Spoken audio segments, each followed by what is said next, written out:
du labo, non? Qui arrive. Ah oui, c'est Gauthier et Lucas. C'est pour ça que je sais.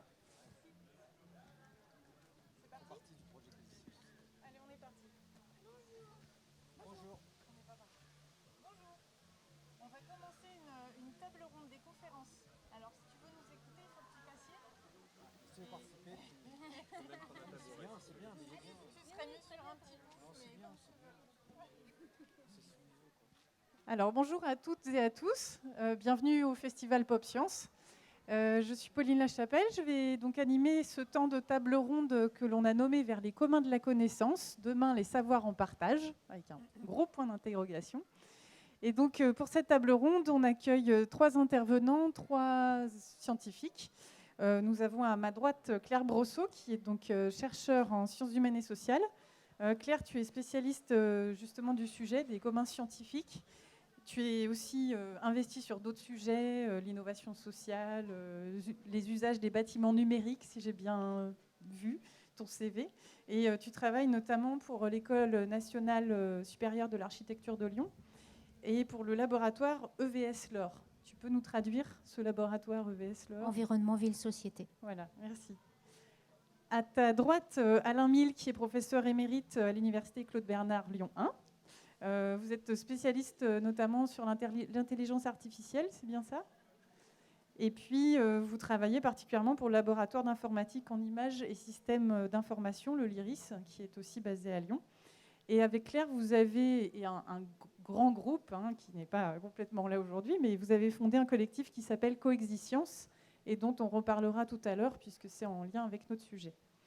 Et enfin, donc tout au bout, Olivier Leclerc, vous êtes directeur de recherche au Centre de recherche critique sur le droit, qui est un laboratoire donc, qui fait partie à la fois du CNRS, mais aussi de l'Université de Lyon. Et vous travaillez particulièrement à l'Université Jean Monnet à Saint-Étienne. Alors, si j'ai bien compris, vos recherches sont consacrées aux conditions juridiques dans lesquelles les connaissances scientifiques et techniques sont produites, diffusées et puis utilisées. Donc, ça va nous être bien précieux pour aujourd'hui, évidemment. Alors, on va parler d'un sujet qui semble assez complexe. C'est un sujet autour des savoirs.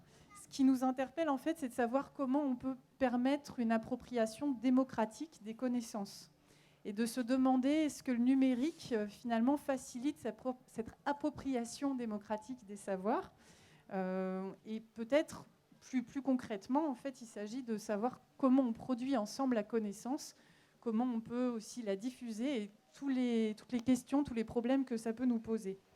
Donc on va commencer par là, en fait. Déjà de se dire, c'est quoi ces connaissances, ces savoirs partagés, ces communs de la connaissance, comment on peut les définir ? Parce qu'on entend parler souvent de biens communs, notamment de l'eau qui serait un bien commun. Mais est-ce que le savoir est un bien commun ? Comment on peut définir ce commun de la connaissance ? Peut-être à Alain, je commence à vous passer la parole. Bon, voici désigné pour la question la plus difficile. Alors, la connaissance, de quoi s'agit-il ? Je ne sais pas si on peut se poser la question, vous savez. Alors moi, j'ai l'habitude de dire que la connaissance, c'est une information avec le mode d'emploi. C'est-à-dire qu'on a non seulement accès à l'information, mais en plus, on est prêt à l'interpréter pour pouvoir agir. Donc c'est d'abord un pouvoir d'agir, la connaissance. Et quand on... Ça, c'est juste pour donner une définition, ce n'est pas juste un livre, quoi. C'est la capacité à exploiter ce qu'il y a dans ce livre pour en faire quelque chose. Alors soit à nouveau des connaissances, et en général, c'est ce qui se passe, quelle que soit la situation, c'est que quand on agit, on va reproduire des choses en les modifiant, et donc en produisant de nouvelles connaissances. Donc la deuxième chose, c'est que la bonne propriété de la connaissance, c'est que quand on partage la connaissance, on ne s'en défait pas. Alors, si je partage une pomme en deux, il y a une moitié de la pomme que je n'aurai pas. Quand je partage de la connaissance, j'ai encore toute la connaissance, et même un peu plus. Parce que le simple fait d'expliquer quelque chose, de devoir le faire passer à d'autres, fait que moi, j'apprends aussi à cette occasion-là, avec la réaction de l'autre, de ce qui se passe, et que je suis un peu plus connaissant. Donc, pourquoi est-ce qu'on peut considérer que c'est un commun ? Parce que le deuxième mot, c'est commun. Alors, il y a bien commun, qui laisse penser qu'il y a une ressource qui va être vraiment... qui est nécessaire, mais qui peut être critique. Alors, la connaissance, normalement, elle n'est pas critique. Qu'est-ce que je viens de dire? Au contraire, à chaque fois qu'on partage, ça augmente et puis il n'y a pas de problème. On ne va pas être en pénurie de connaissances tant que le processus de partage et de mise de production collective de la connaissance est toujours là. Ce qui va être le bien commun, ce n'est pas tant la connaissance que la manière de produire, diffuser, partager la connaissance. C'est ça. C'est le dispositif lui-même qui permet à la société de devenir de plus en plus connaissante. C'est ça. C'est une idée de processus, c'est bien ça en fait, plus que de bien. C'est bizarre de dire que la ressource c'est le processus, mais c'est ça. D'accord. C'est ça que nous devons gérer en commun, comme un commun, et que nous avons tous intérêt à ce qu'il se maintienne, se développe et soit de plus en plus large. Et alors, comment ça peut se traduire en termes de phénomènes? Parce là, on parle de demain, les savoirs en partage. Est-ce que c'est pour demain? Est-ce que c'est déjà aujourd'hui? Et si c'est déjà aujourd'hui, quelle forme ça peut prendre concrètement? Sur le numérique ou pas, hein, plus concrètement, Claire, tu veux nous donner des exemples? Alors, on a plein d'exemples aujourd'hui qui montrent que la connaissance, grâce notamment à l'effet de massification grandissante de l'accès au savoir via le numérique, la connaissance, comme le disait Alain, croît en étant partagée. Et un des meilleurs exemples que vous connaissez tous, c'est Wikipédia. Wikipédia, ça n'existait pas il y a encore 15 ans et c'est une encyclopédie en ligne qui permet à tout à chacun de contribuer de manière itérative, c'est-à-dire chacun produit du contenu, lequel contenu est transformé par quelqu'un d'autre. Et tout cela s'opère grâce à des règles de gouvernance de l'encyclopédie qui sont dictées et érigées par ceux-là même qui contribuent. Autre exemple, évidemment, pris dans la science, puisque c'est le cœur du festival ici, eh bien, ce qui relève de l'open science, là encore, qui n'existait pas il y a encore quelques années et qui se traduit par une ouverture de l'accès aux données ou aux résultats de la recherche. Alors, ça peut être des plateformes comme ALSHS, par exemple, des plateformes de diffusion des publications en ligne, ou ça peut être également des données liées à l'environnement, comme sur le site de Tela Botanica, où des amateurs vont chercher des données de l'environnement, les mettent en ligne, et d'autres amateurs peuvent utiliser et réutiliser ces données à l'envi.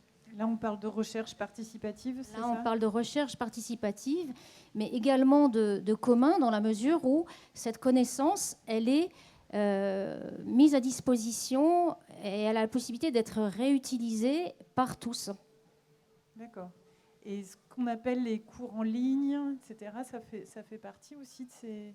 Alors les cours en ligne, ça peut être des communs, sous réserve qu'il y a cette possibilité de pouvoir les réutiliser et de pouvoir se les réapproprier par tous.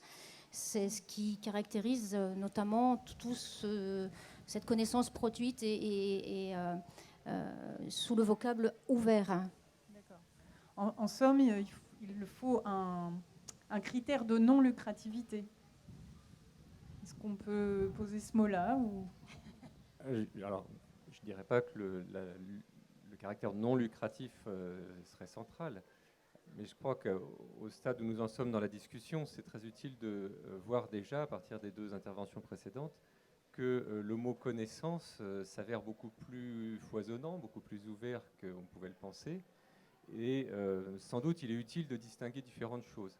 On voit que parfois l'ouverture se fait par la mise à disposition ouverte de la connaissance qui devient disponible, par exemple les cours ouverts, les MOOC, des situations dans lesquelles des personnes vont participer, comme dans Wikipédia, à la rédaction en commun d'articles d'encyclopédie, mais on a aussi des situations dans lesquelles on va avoir des citoyens, des personnes qui vont être impliqués dans des processus de recherche à proprement parler, que ce soit par la collecte de données, comme on a évoqué tout à l'heure, de données par exemple sur la nature, dans le domaine de l'ornithologie, de l'entomologie, mais aussi parfois des participations qui sont plus fortes, puisque les citoyens vont être impliqués dans la conception même des protocoles de recherche, dans la détermination des questions de recherche, ou encore, ce qui n'est pas moins important, dans la collecte du financement qui est nécessaire à la recherche, on a des associations qui collectent des fonds et qui font faire des recherches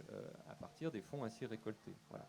Donc le paysage auquel on est confronté aujourd'hui est un paysage beaucoup plus ouvert, beaucoup plus foisonnant qu'il y a quelques années, et sans doute il y a lieu de s'en féliciter. Et le mot, le singulier, la connaissance, qui peut donner à penser qu'on parle simplement des savoirs scientifiques produits par les scientifiques, eh bien, on est dans une situation dans laquelle elle n'est pas concurrencée, mais elle se trouve dans un écosystème beaucoup plus varié. Alors Olivier, j'en profite pour vous poser aussi la question en lien. Est-ce que justement ces connaissances, on peut considérer qu'elles ont la même valeur que des connaissances produites dans le milieu pur, je dirais, de la recherche? Est-ce qu'elles sont moins robustes parce que faites justement avec des non-experts, des citoyens, des lambda, on pourrait les appeler comme on veut? Comment on peut faire justement pour attribuer une valeur à ces connaissances produites et ne pas dériver vers ce qu'on peut appeler la pseudo-science? Effectivement, c'est une question très importante. Avant d'essayer d'y répondre, je voudrais faire une observation générale qui est que la frontière entre ce qui est scientifique et ce qui n'est pas scientifique, entre la science et la pseudo-science, c'est toujours un enjeu. Cette frontière est toujours une ligne sur laquelle se jouent des combats pour savoir de quel côté on se situe. Donc, il n'y a pas à s'étonner que cette frontière soit controversée. C'est la première chose. Et sans doute, cette controverse ne peut pas véritablement s'apaiser. Alors, une fois qu'on a dit ça, il me semble qu'on peut avancer en disant que les connaissances qui sont produites par les dispositifs participatifs, auxquels nous faisons référence tout à l'heure, peuvent parfaitement être aussi robustes et aussi solides que les connaissances qui seraient produites par des scientifiques dans un cadre plus classique de scientifiques professionnels, si on veut, dans des laboratoires de recherche. Donc, il n'y a pas de raison. En tout cas, on ne doit pas considérer par principe que les connaissances qui sont produites par ces dispositifs seraient plus faibles, seraient de la pseudo-science ou ne seraient pas robustes. Autrement dit, seraient entachées d'intérêts sociaux, comme si la science dans les laboratoires était entièrement pure. Donc ça, c'est une première chose qu'on peut dire, c'est qu'il n'y a pas de raison, a priori, de jeter le discrédit sur les sciences produites par ces dispositifs participatifs. Mais dans le même temps, il faut quand même nuancer, sinon nuancer, du moins avoir en tête un deuxième aspect, qui est qu'évidemment, ouvrant la question de la pseudo-science, très vaste débat, on ne doit pas perdre de vue qu'il y a bel et bien des prétentions à formuler des énoncés scientifiques, qui sont déterminés par des intérêts, comme l'illustre sans aucune, enfin, je pense que c'est relativement bien connu, toute une série de prétentions à formuler des énoncés scientifiques qui sont formulés notamment avec l'appui, on va dire, des industriels, comme on le voit dans certains domaines, que ce soit celui des perturbateurs endocriniens, du tabac, etc. etc. Donc, il y a bien, ne disons pas qu'il y a un discrédit de principe qui est jeté sur les savoirs qui pourraient être produits avec des citoyens, mais soyons attentifs néanmoins à ce que tout ne se vaut sans doute pas. Alors, ça nous amène à penser quels seraient les freins à ces communs de la connaissance.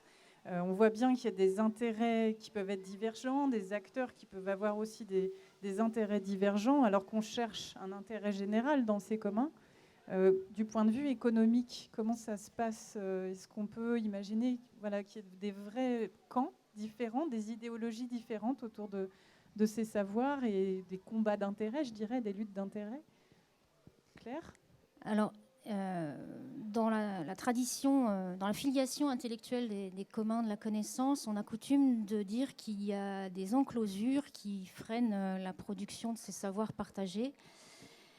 La première de ces enclosures, c'est celle qui est liée, et Olivier pourra le confirmer probablement davantage que moi, c'est celle qui est liée à la propriété intellectuelle et notamment au fait de mettre ce que l'on appelle des droits exclusifs de propriété intellectuelle pour la connaissance.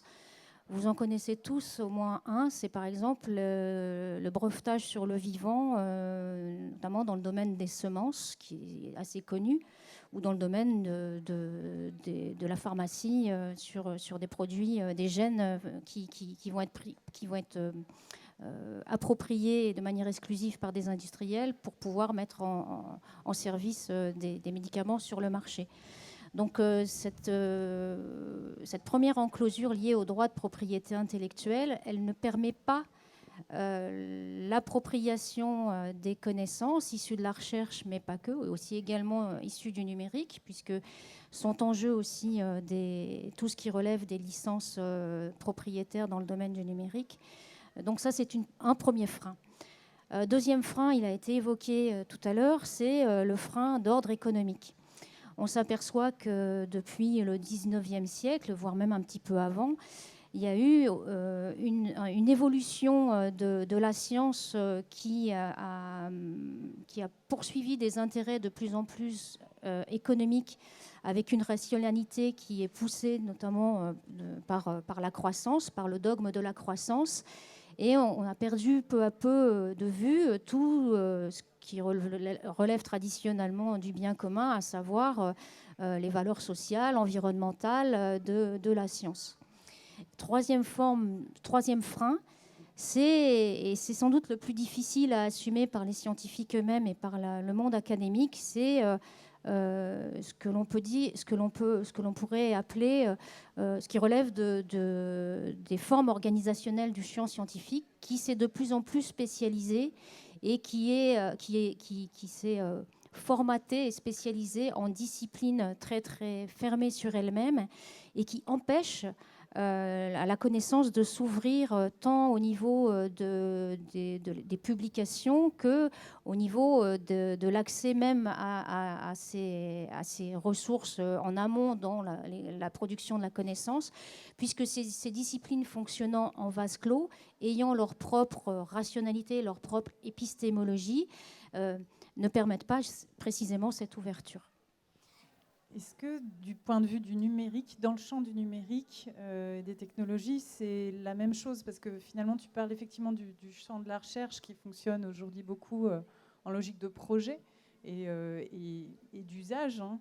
Est-ce que dans le champ du numérique, c'est pas différent, Alain? Parce qu'effectivement, on est plutôt sur des technosciences, une vocation effectivement à avoir des usages assez concrets. Alors on parle du numérique. Alors souvent quand on parle du numérique maintenant, on pense au web, à l'Internet. Mais le numérique aussi, c'est tout un monde de prise en charge d'un certain nombre d'opérations qui pourraient être faites ensemble, aussi par des algorithmes de ce type-là. Aujourd'hui, la question se pose dans l'environnement numérique comme dans l'environnement standard, et l'environnement numérique fait partie de l'environnement général, quoi. Et la question qui se pose aujourd'hui, c'est dans le numérique, ça a révélé quelque chose, c'est une grande appétence de tous les publics pour la connaissance scientifique. Les cours en ligne là, sont suivis massivement, vraiment, à la grande surprise d'ailleurs de ceux qui les ont lancés au départ, qui ne s'attendaient pas à ça, qui cherchaient autre chose dans ces choses-là. Et les MOOC continuent, alors que ça ne devient plus un enjeu de société parce que les universités ne savent pas trop bien quoi en faire.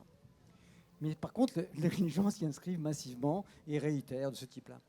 Les tutoriaux en ligne, sur YouTube, vous allez trouver des tutoriaux, des vidéos sur des sujets extrêmement intéressants, pointus, et aussi des trucs absolument affreux, on est d'accord. Il y a tout, quoi. Donc le web, à un moment donné, c'est un environnement. Ce n'est pas à la fois ce n'est pas une réponse à un problème qui aurait été bien posé. C'est un environnement dans lequel cette appétence se met en évidence, la recherche, la curiosité se met en fonctionnement, et puis on y a ce qu'on trouve. Par contre, les éléments de gouvernance et les bonnes pratiques, on va dire, liées à la connaissance scientifique échappent encore. Mais il y a là un médium qui montre que c'est possible de l'organiser au niveau de la coopération. La question principale qui se pose pour coopérer la science, c'est-à-dire opérer ensemble la science, c'est de trouver les lieux et les temps permettant de le faire. Ça, c'est pas dire ce serait bien si les citoyens pouvaient que. Sauf que ça s'organise, quoi. C'est-à-dire que s'il n'y a pas de lieu et de temps. Quand je veux dire par là, c'est pour les gens qui travaillent, quoi. Aujourd'hui, quelqu'un qui dirait moi je voudrais bien me former à l'astrophysique parce que ça me passionne, et qui va gérer ça avec son employeur pour dire je voudrais bien prendre un semestre là pour me former là-dessus. l'employeur, il va ouvrir les yeux ronds en train de dire, mais oui, mais non, mais là, en fait, ça, c'est quand tu as le temps, quoi. Hein, tu comprends? Or et on se passe, au niveau de la société, d'un levier extraordinairement efficace qui serait que la société, en tous les cas, ceux qui sont prêts à s'investir là-dedans, peuvent s'emparer de la connaissance pour en faire des activités à venir. Beaucoup d'entre nous sont des transfuges d'une discipline à l'autre, qui n'ont réalisé parce qu'à un moment donné, ils ont commencé des études sérieusement, puis après, paf, ils ont fait des trucs qui les passionnaient, ils ont transformé ça en activité économique. Beaucoup de start-up sont des gens qui ne se sont pas formés pour être start-upers, quoi. En somme, on est sur une forme de blocage culturel, un besoin de changement culturel pour aussi réfléchir en termes d'utilité sociale plutôt que de rentabilité à court terme. C'est la question de la rentabilité. C'est la question du fait où on parlait tout à l'heure disait il ne fallait pas qu'on dépense d'argent pour ça. Si, bien sûr.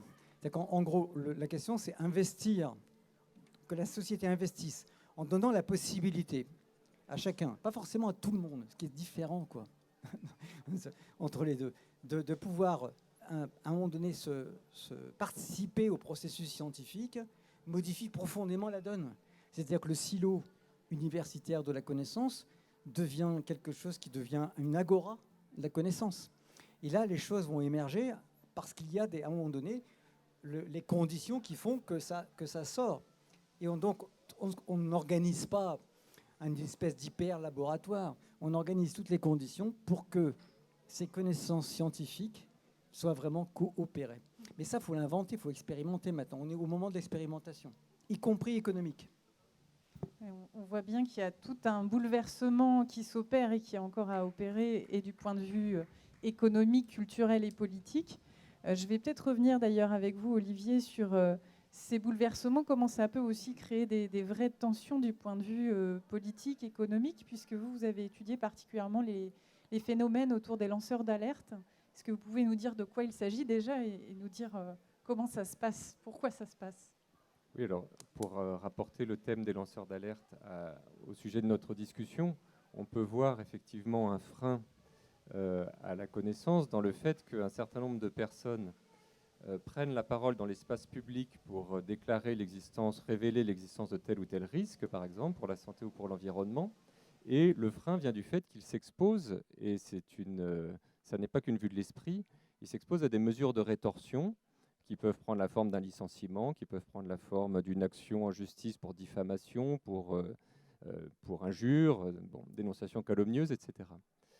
Et donc, à vrai dire, quand on regarde la façon dont étaient traitées en justice ces personnes qui d'ailleurs ne se déclaraient pas forcément lanceurs d'alerte, puisque le mot lui-même devient aujourd'hui d'un emploi courant, mais est quand même plutôt récent dans la langue française et encore plus dans la langue du droit.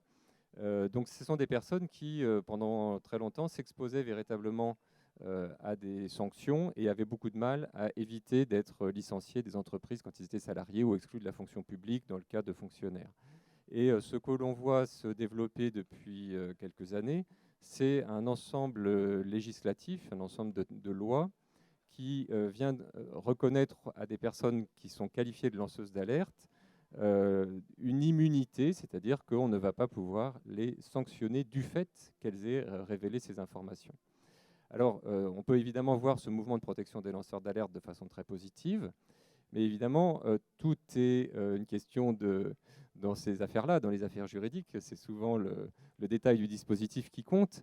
Et ce qu'on peut observer, c'est d'abord que les lanceurs d'alerte qui sont protégés, c'est dans la législation récente avant tout ceux qui dénoncent des faits de corruption, des crimes, des infractions pénales, mais que la protection des lanceurs d'alerte qui dénoncent des dangers pour l'environnement ou pour la santé publique, il y a aussi une protection pour ces lanceurs d'alerte-là, mais clairement la législation se développe plutôt vers la corruption, vers la transparence de la vie publique, que vers la protection des lanceurs d'alerte dénonçant des risques.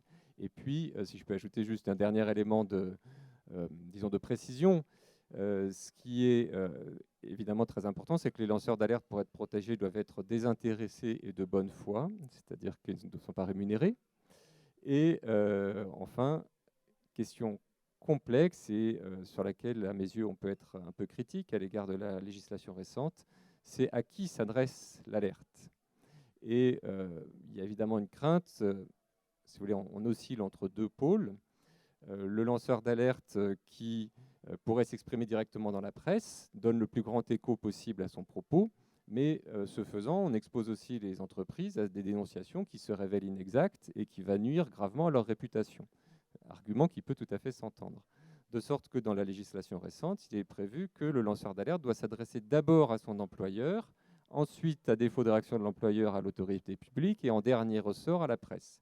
Donc on voit bien la difficulté pour quelqu'un qui est dans une entreprise, qui constate une pratique qui porte atteinte à la santé ou à l'environnement et qui doit d'abord la dénoncer à l'employeur. Alors qu'il peut se trouver que l'employeur est à l'origine de cette pratique. Voilà. Donc là, on a des détails assez, mais qui ont évidemment toute leur importance dans le fonctionnement des dispositifs. Est-ce que vous avez des exemples de sujets concrets qui particulièrement aussi concernent des connaissances qui auraient pu être produites avec la société, avec d'autres acteurs que des acteurs experts? Je pense à notamment des associations. Oui, alors là, c'est plus large que la question des lanceurs d'alerte, à vrai dire. Il y a d'assez nombreux domaines dans lesquels les associations, les citoyens, les amateurs, mais quand on parle des amateurs dans ces domaines-là, c'est des amateurs qui ont eux-mêmes toute une série de connaissances, de dispositions.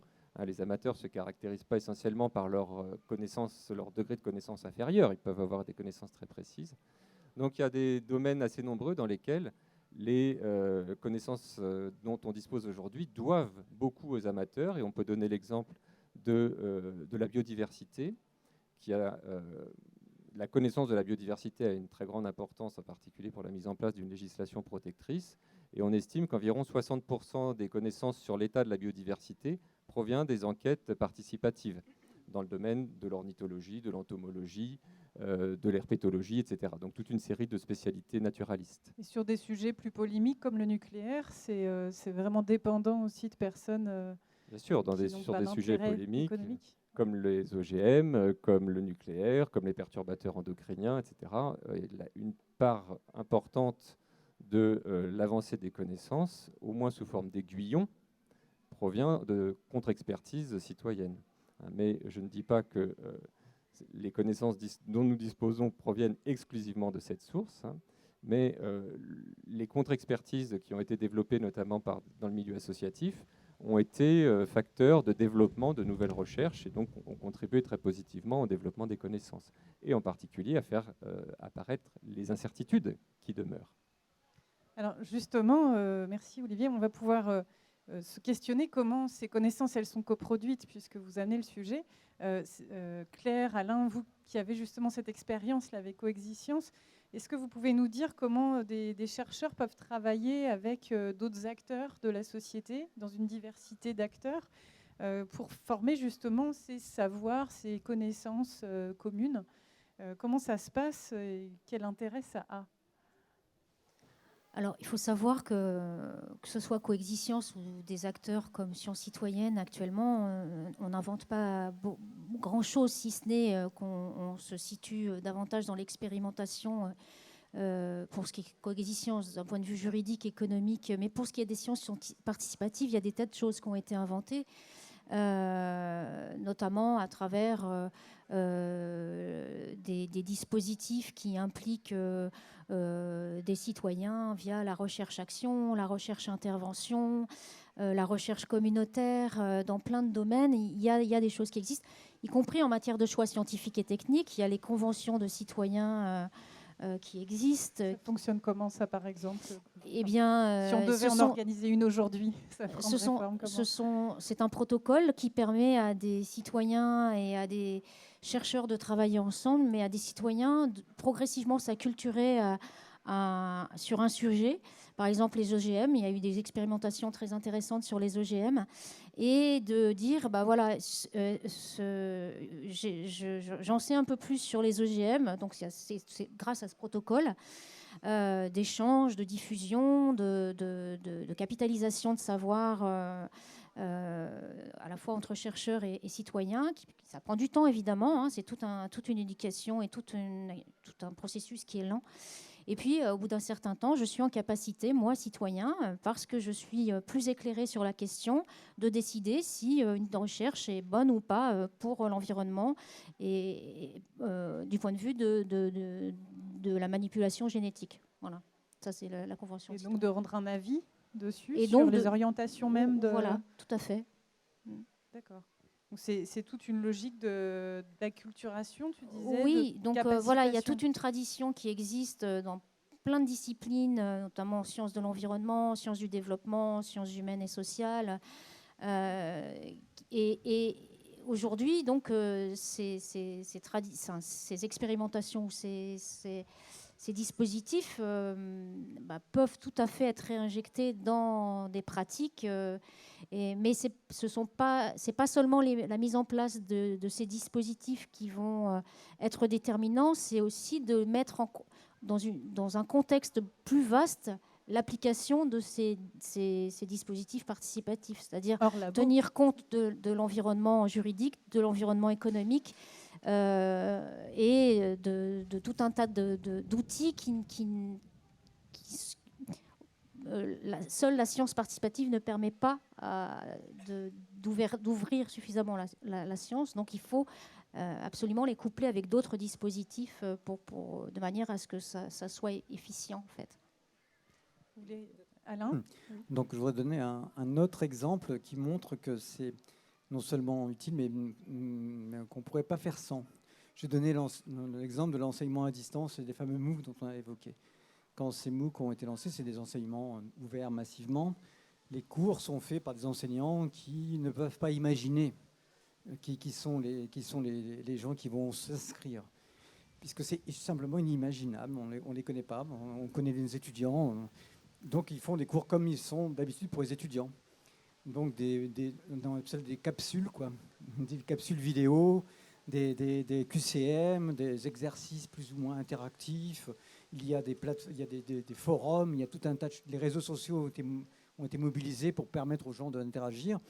Et après, ça échappe. Dans qu'un enseignant, il y a des chercheurs qui se sont associés à ces MOOC pour essayer de comprendre ce qui se passait et quels étaient les bons indicateurs, les indicateurs d'apprentissage que l'on pouvait mettre en place, se sont aperçus que sans la participation active de ceux qui suivaient la formation, ce n'est pas possible de donner du sens à ce qui se passe, parce que la situation d'apprentissage, chaque parcours d'apprentissage, c'est même pas chaque personne, c'est chaque parcours, c'est que la même personne dans deux MOOC différents, dans des situations différentes, ce sont des parcours différents, donne des contextes dans lesquels l'indicateur global qui a été un peu pensé par des experts qui, eux, ont travaillé de manière classique, bien fermée, avec des sujets, quoi, on les applique, et là, tout d'un coup, ça provoque des effets étonnants. Je vais vous donner un exemple, c'est qu'il y avait des indicateurs qui étaient là pour aider à choisir le cours d'après ou le module d'après en fonction de ce qu'on avait réussi. Ce n'était pas du tout pour donner une idée de niveau. Mais pour les gens qui suivaient, ils essayaient d'avoir la top note, quoi. Donc, ils essayaient d'utiliser le système, parce que comme le système, on peut recommencer plusieurs fois l'exercice. Il essayer le 1, non, ça ne marche pas, le 2, ça ne marche pas, le 3, c'est bon, tac, tac, boum, boum, puis à la fin, je suis passé au 5, et j'étais arrivé au cours d'après, et puis j'allais plus vite.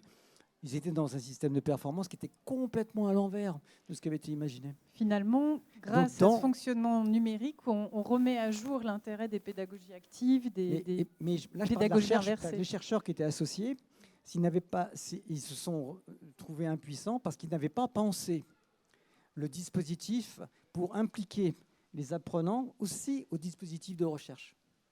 Voilà où je voulais en revenir. Ça force l'ouverture. Voilà, exactement. C'est que maintenant, alors que c'est les mêmes outils de collaboration, de formes particuliers, de ce type-là, c'est-à-dire, ça ne va pas mobiliser une espèce d'armada qui voudrait inventer, simplement de ce type-là.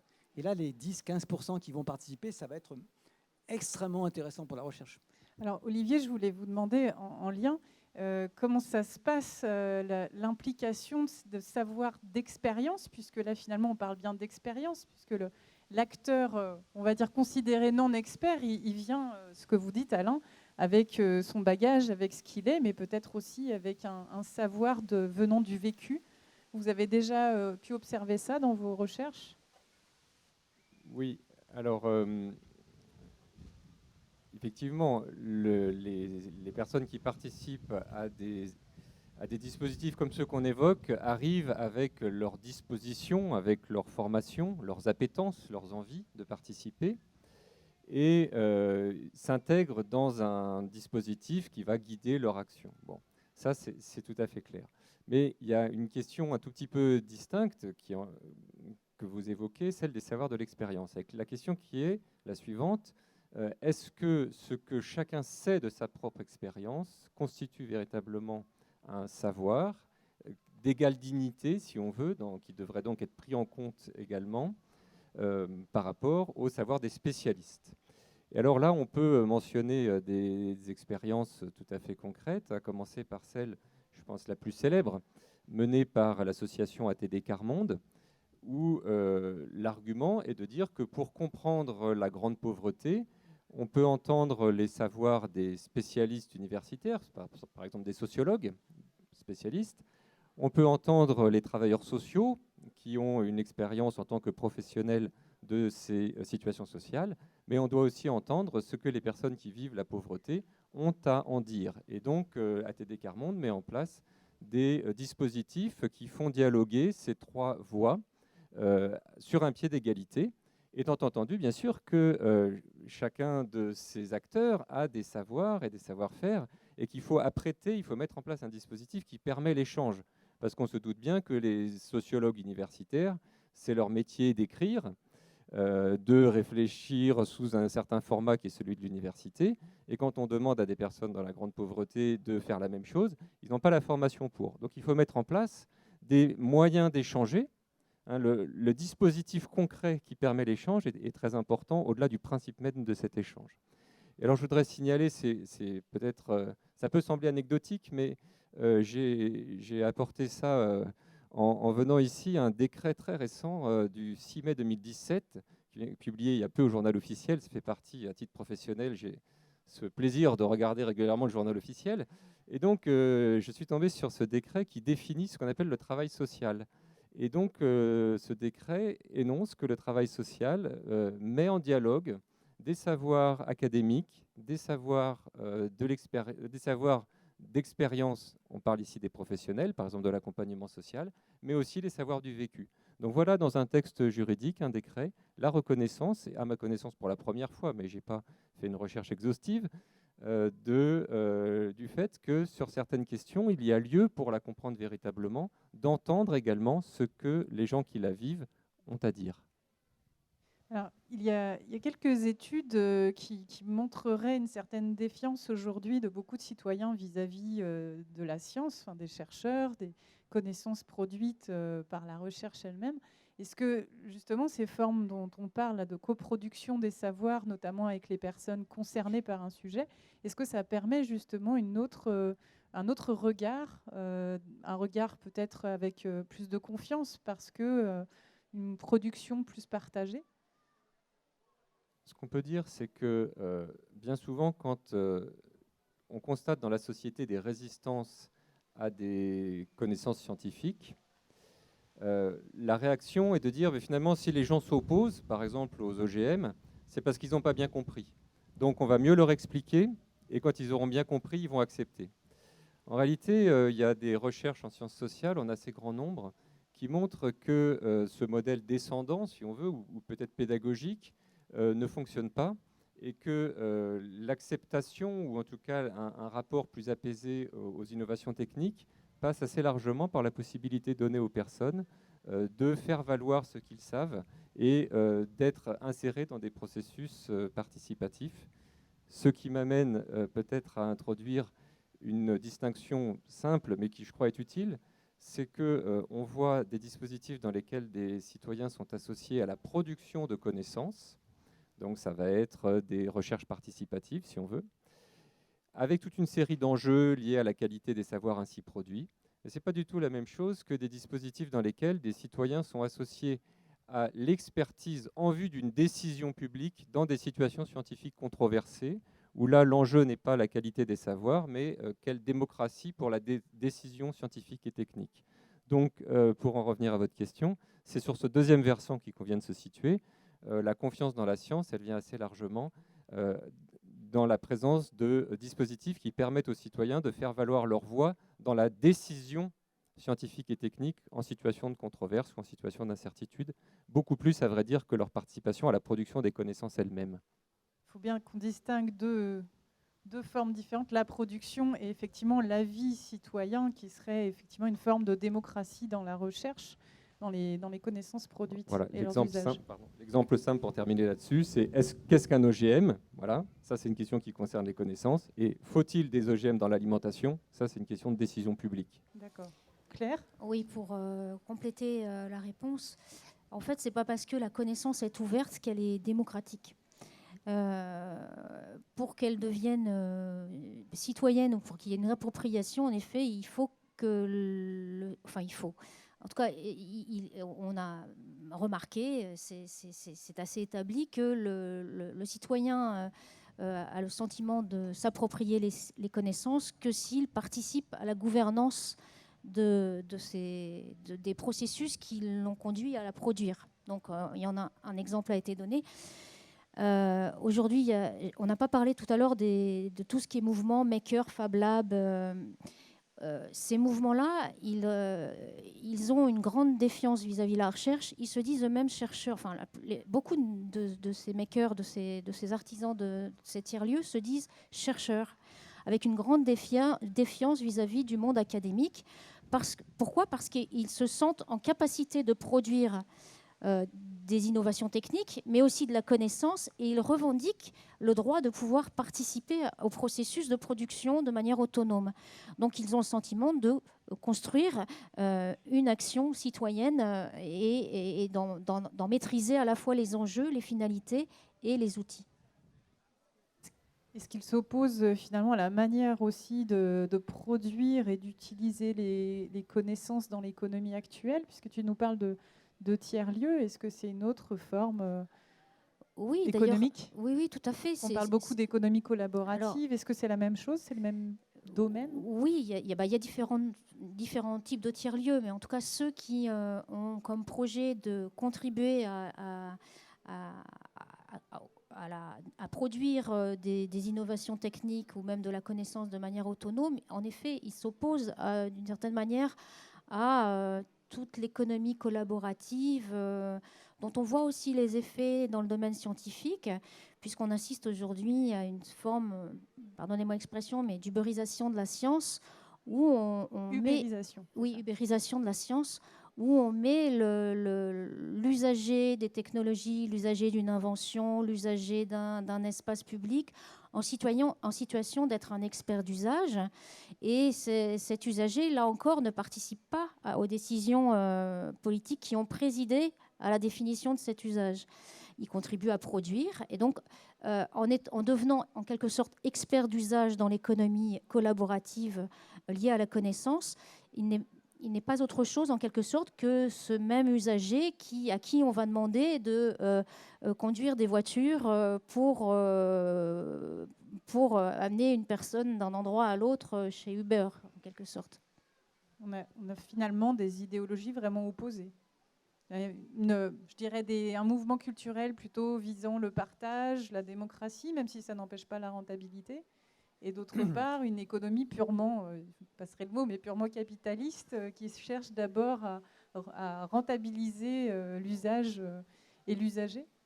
Alors, opposer des choses en essayant de revenir dans le vocabulaire des idéologies existantes nous mène dans une impasse.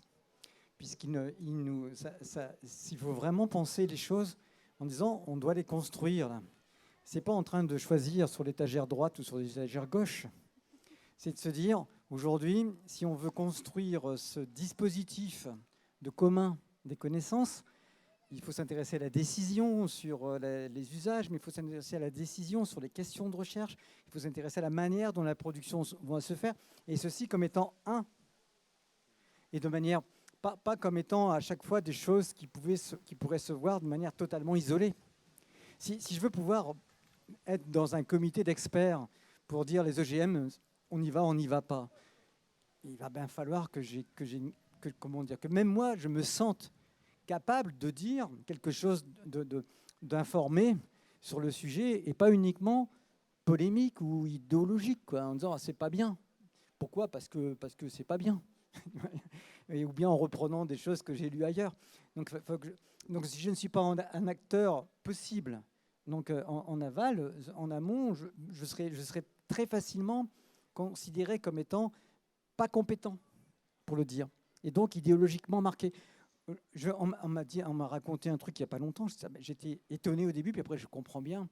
C'est une collègue de l'INSERM qui me disait qu'elle ne pouvait plus participer à des mouvements, même comme Coexistence, parce que lorsqu'elle publiait un papier, si jamais on savait, on étant les lobbies des différentes entreprises qui, elles, pouvaient être gênées par la publication, ils allaient disqualifier le papier, non pas pour sa valeur scientifique, mais pour le fait que son auteur était engagé quelque part.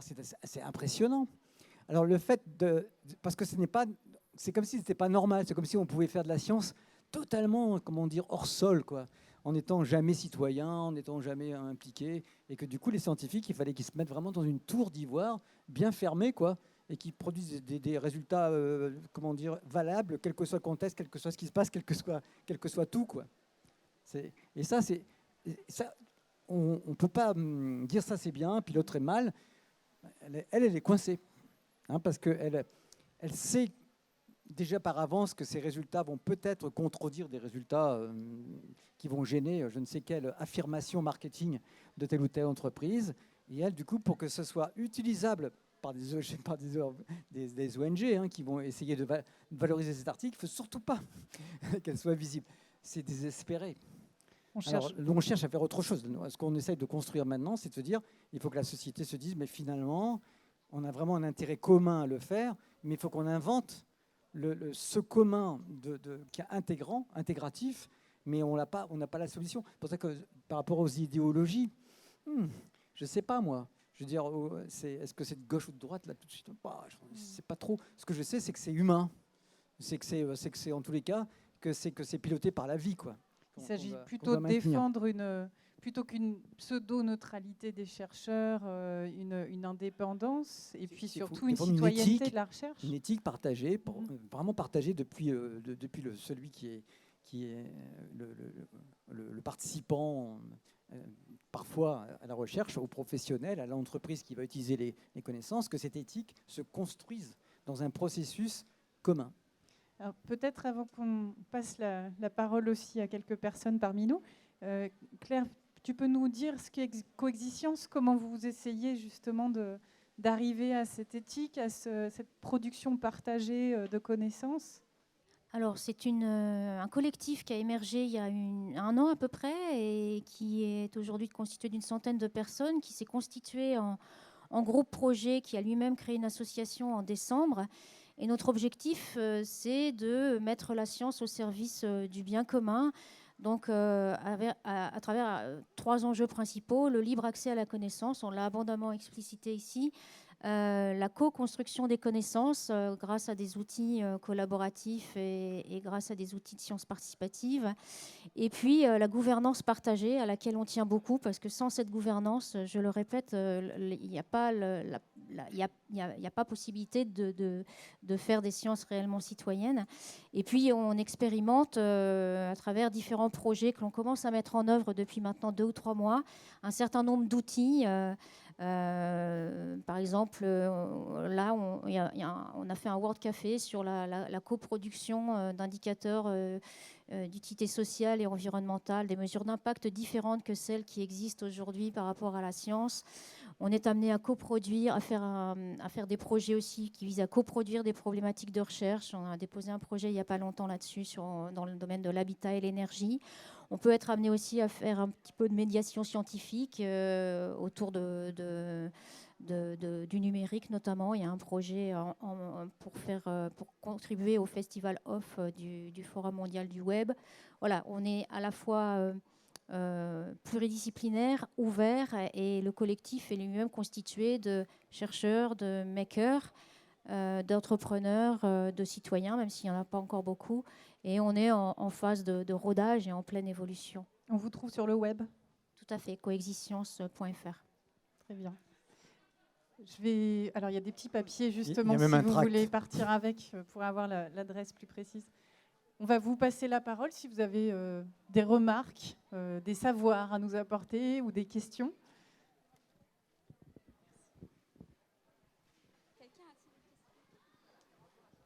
Comme ça, blanc. Madame. Bonjour, voilà, on a vu que, oui, pardon, sur le web, tout le monde peut partager ses connaissances, mais qui les vérifie en tout cas? Est-ce qu'il y a des outils auxquels se fier par rapport à la vérification des connaissances, de l'information? Alors, c'est pas l'outil, c'est l'organisation qui va avec. On a cité Wikipédia. Wikipédia, c'est en termes technologiques, ce n'est pas extraordinairement complexe.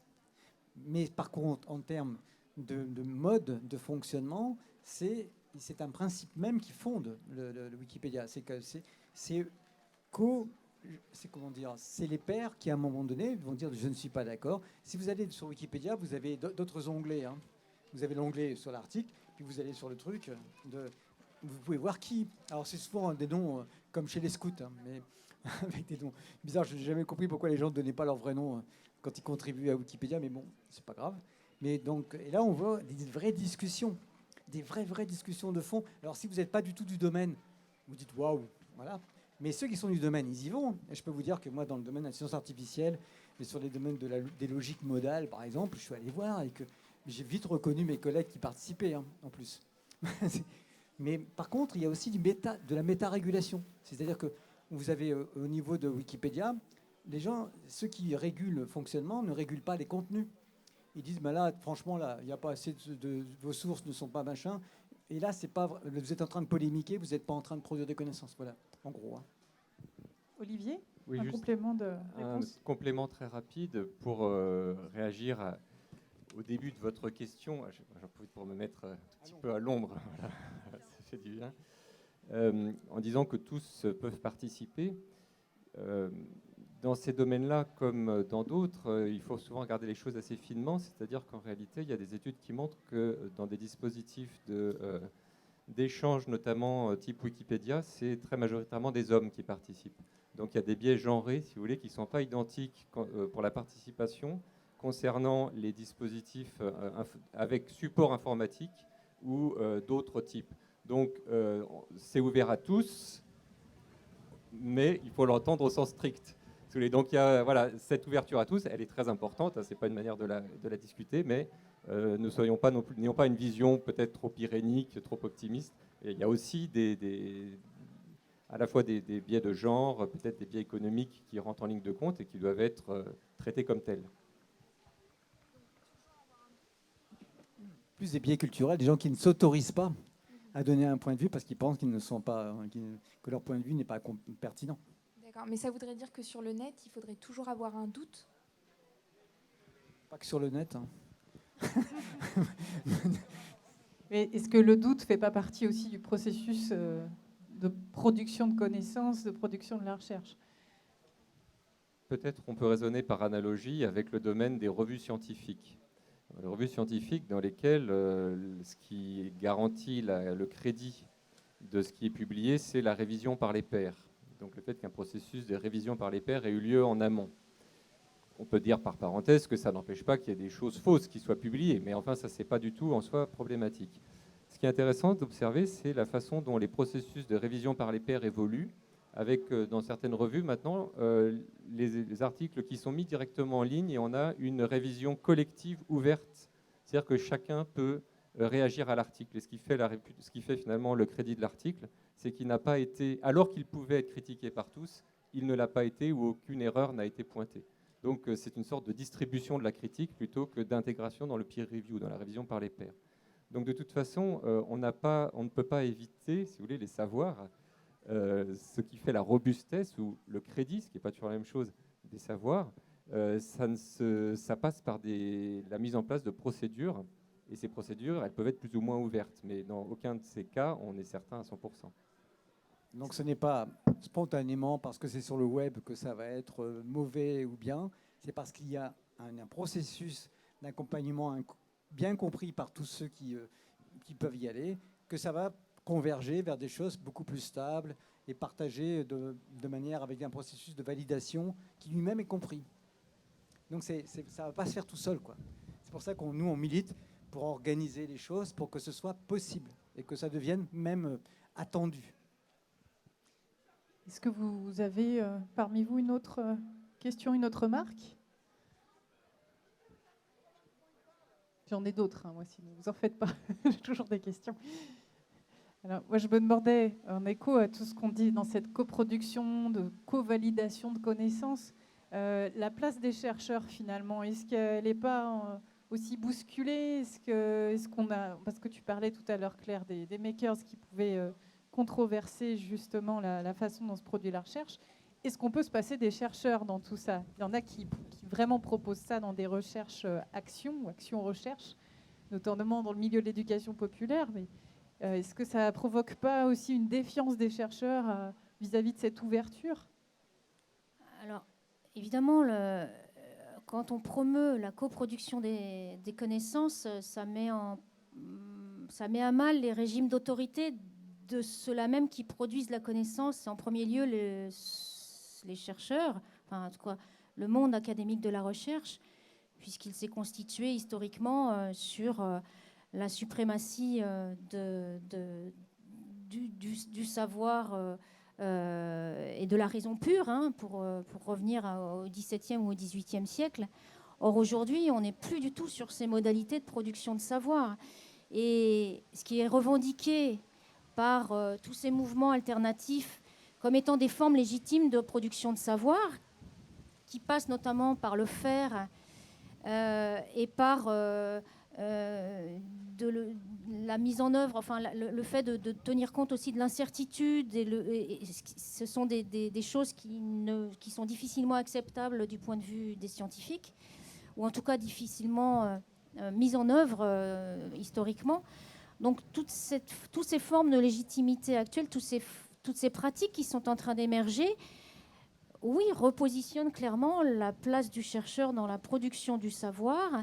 Et c'est pour cette raison qu'il est important de resituer cette place au sein de la société pour ne pas qu'on assiste à un clivage très dur ou à des tensions et des conflits d'intérêts très forts entre ceux qui seraient légitimes parce qu'ils auront été des héritiers du savoir et ceux qui seraient des personnes tout juste arrivées sur la scène de la production du savoir et qui se sentiraient lésées.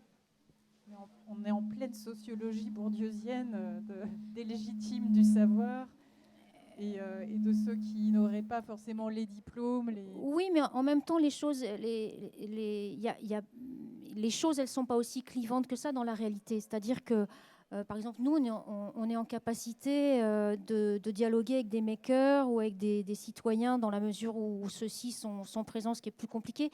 Et les makers aussi, ou les gens qui promeuvent d'autres formes de production de savoir, ont envie de s'allier au monde de la recherche. Parce que ce sont des formes de production de savoir qui sont complémentaires en réalité. D'autres remarques? Non? Est-ce qu'Olivier et Alain, vous avez envie de nous dire un petit mot de conclusion après avoir brassé toutes ces idées? C'est un large sujet, assez complexe, on l'a vu. Oui, merci. C'est évidemment pas un mot de conclusion parce que c'est un dossier beaucoup trop large pour être refermé par une conclusion. Peut-être pour prolonger ce qui a été dit précédemment, c'est vrai que c'est important de voir que les chercheurs, je parle des chercheurs des institutions de recherche ou des universitaires, sont bousculés par ces mouvements. Alors, comment analyser le fait d'être bousculés? Évidemment, on pourrait dire ils ont leur précaré et c'est désagréable de le voir investi par d'autres qui sont peut-être en plus, qui chahutent plus, pas dans cette manière de faire habituelle des universités ou des institutions de recherche. Bon. Mais au-delà de ça, c'est important de bien comprendre que l'université et les disciplines universitaires se sont constituées historiquement par la mise à distance des amateurs. Et c'est tout à fait repérable dans les sciences expérimentales en particulier.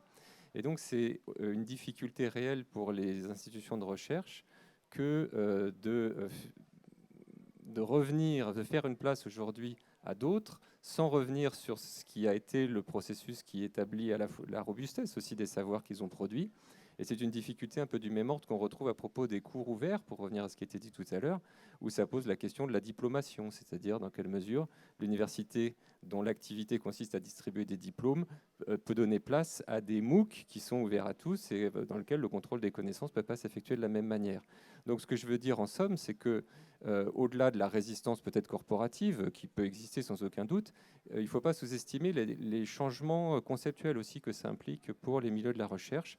Alors peut-être pour finir sur une note d'espoir, on peut dire qu'il y a une attention qui est prêtée à la science participative, aussi bien au sein de l'INRA, par exemple, dont le président-directeur général a produit un rapport l'année dernière, qu'au sein du CNRS. Donc c'est peut-être des signes encourageants. Au muséum aussi d'histoire naturelle de Paris. Alain. Oui, voilà, c'est que les choses ne sont pas là. On ne les voit pas non plus dans un avenir comme ça. Par contre, moi, il y a plein de signaux faibles, mais comme aujourd'hui, quoi. Le fait que ce soit un sujet qu'on aborde maintenant, ça c'est un signal faible, mais c'est un signal faible peut-être de transformation silencieuse, comme dirait François Julien sur le sujet, qu'il faut qu'à un moment donné, les choses vont sortir parce qu'elles sont prêtes. Et je me dis que notre job, c'est faire tout pour travailler le terrain, on va dire, pour que les choses, lorsque ça va être le moment, sortent dans une forme robuste et qui sera comprise par tous les publics. C'est assez encourageant finalement. On peut se féliciter de faire partie de la petite minorité qui est en train de faire changer les choses, peut-être. En tout cas, ça répond à une des premières questions qu'on s'est posées. On travaille le terrain. Voilà, on est à la fois entre présent et futur pour répondre à ce titre et la question de quand est-ce que ça va arriver. Ça arrive, c'est en train d'arriver. On l'espère, en tout cas, on y œuvre. Merci à vous trois. Merci aussi à vous tous pour votre attention et puis bonne poursuite de festival.